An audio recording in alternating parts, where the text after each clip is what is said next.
بسم اللہ الرحمن الرحیم۔ نام کتاب داستان ظہور۔ مہتاب کے دشمنوں سے انتقام۔ امام زمانہ علیہ السلام کا لشکر شہر حضرت پیغمبر اکرم کے نزدیک ہو رہا ہے۔ اگرچہ سفیانی کے لشکر کی ایک بہت بڑی تعداد بیابان بیضا میں غرق ہو چکی ہے، لیکن ابھی تک مدینے پر اس کا کنٹرول ہے۔ انہوں نے شہر مدینہ میں بہت زیادہ ظلم و ستم کیے ہیں، مسجد نبی اور حرم رسول کو ویران کر دیا ہے۔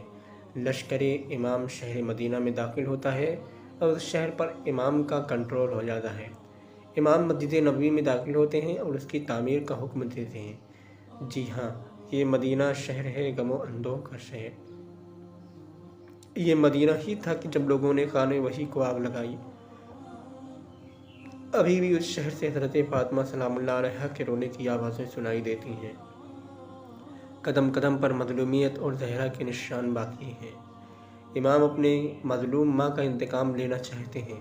اگر کل خانہ زہرا کو آگ لگائی گئی، آج خدا کے حکم سے انہیں زندہ کیا جائے گا تاکہ انہیں کفر کردار تک پہنچایا جا سکے۔